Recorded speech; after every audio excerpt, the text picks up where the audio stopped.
Check out this DEADMAU setup if you haven't already. Okay. Welcome to the Mouse House. Joel Zimmerman, aka DEADMAU5, invited us out here to hang for the day and give you guys a peek at the tech setup of one of the world's most iconic electronic music artists. Spoiler alert, this guy is a big, huge nerd, and this place is flippin' awesome.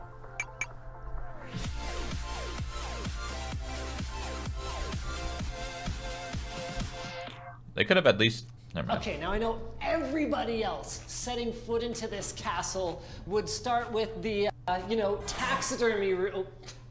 Sorry. With, oh, I don't know, the taxidermy room, or maybe the garage of supercars, but not Tim me. Hortons. I'm starting where the magic happens, if you know what I mean. The master bedroom. And that is an entirely appropriate thing in this case because DEADMAU5 has turned it into one of the only Dolby Atmos mix studios outside of Dolby themselves. You actually need a special black box that he wouldn't tell me shit about in addition to the 9 custom-made speakers from ATC that are perfectly positioned in the room in order to master audio in 3D space. Remember, Atmos can scale to hundreds of speakers surrounding the viewer.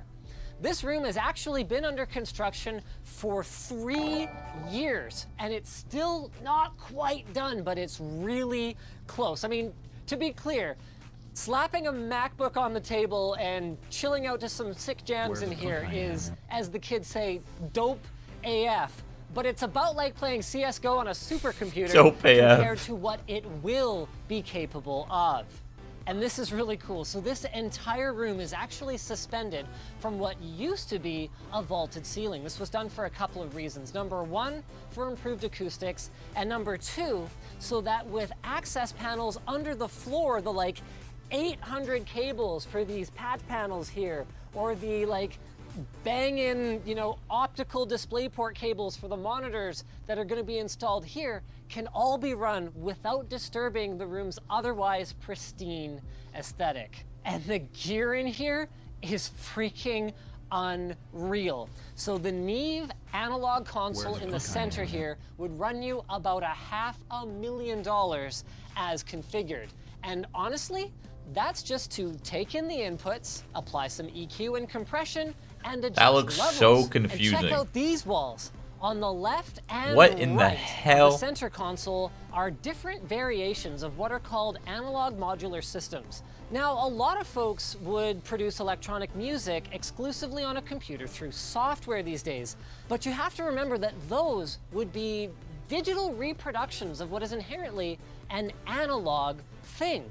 So this wall here is the culmination of over 5 years of curating and collecting tone generators, sequencers, filters, I mean, you name it. This one's called the Modulation Orgy. How can you not get one of them?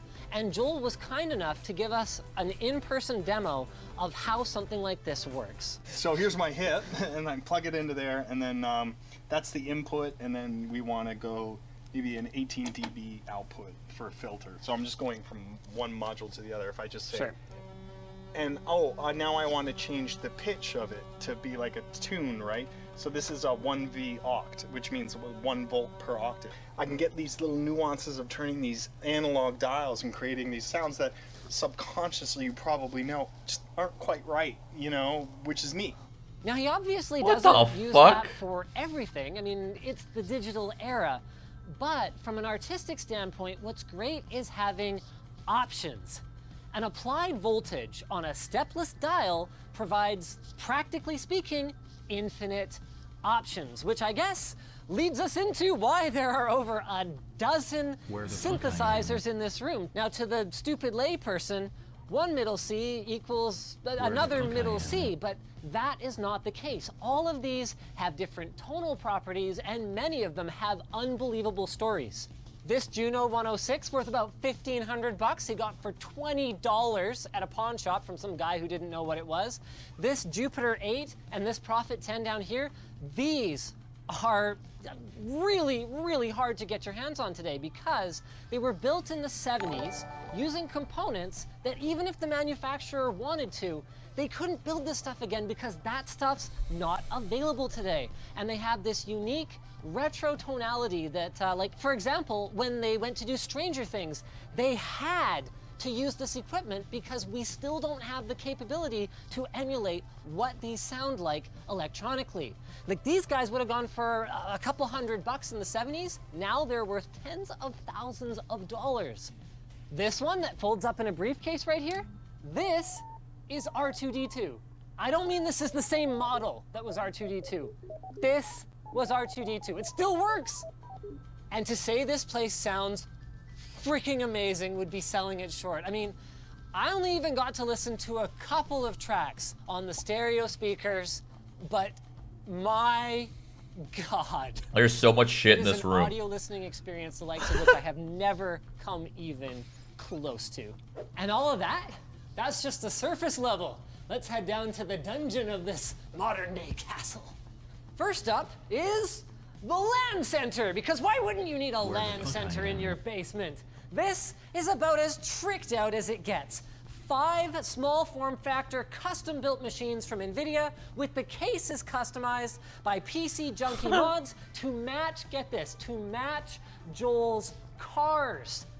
Every single one of them is also running a Blackmagic Micro 4K camera for game streaming, and the capture machine for his game streaming setup here is actually running under. Hey, yo, DEADMAU5's, can I go straight at your house? Pentagram console thing that I'm standing on, and it's hooked into their 10 gigabit home networking solution.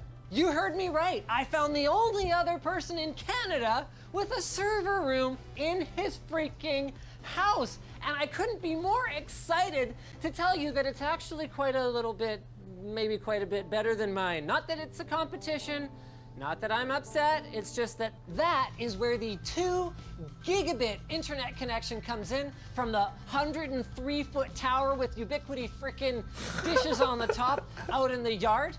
This one right here, this is a custom box with 16 NVIDIA Teslas in it that sounds like a freaking jet taking off. And this guy right here, this 45 drive Storinator, is actually the reason. This was the springboard for this whole collab, because Joel reached out to me about a year ago now asking for some NAS advice, so I got him hooked up with the guys at Unraid, and now he's all set up with 70 terabytes of course, highly expandable storage for all of his music. And actually, now come to think of it, do music files really take up that much space? What do you even... No, of course they don't. But the answer, the real answer, is really freaking cool. Now, I have to confess, I never really gave a lot of thought to, well, how do the graphics on the cube or the helmet sync with the music? I just assumed that it was farmed out to some expensive Hollywood production house, and that it was just kind of done by magic. But no, Joel and his team actually build a lot of these tools and effects in-house, including 3D modeling. So most of those gaming machines over there, like when there are no friends over playing Rocket League, are actually being used as render nodes, and this is in addition to the Teslas in the server room. There are a total of, I think it's 43 NVIDIA GPUs in this house that are all used for rendering. So one of the animations for the cube that Joel showed us was actually recorded using motion cap from like his Microsoft Kinect. Then he used a model from Nonstop Night, redid the head, and animated it using Cinema 4D, then rendered it out using Octane. And the visualizations and the synchronization to like the head, which by the way, I absolutely did get to wear, there is exactly as much sweat in there as you would imagine, were designed by him and his crew as well. And if you're a networking nerd, this is where it gets even cooler.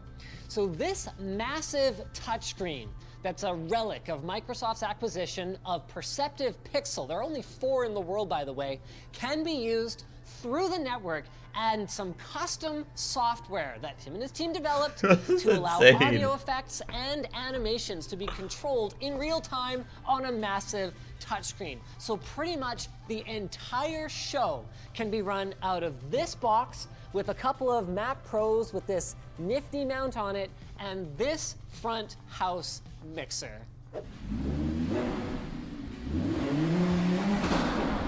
Where the fuck I am? Well, I hope that this whole thing has been at least 30% as fun for you guys as it has been for me, because that means it's been pretty fucking fun.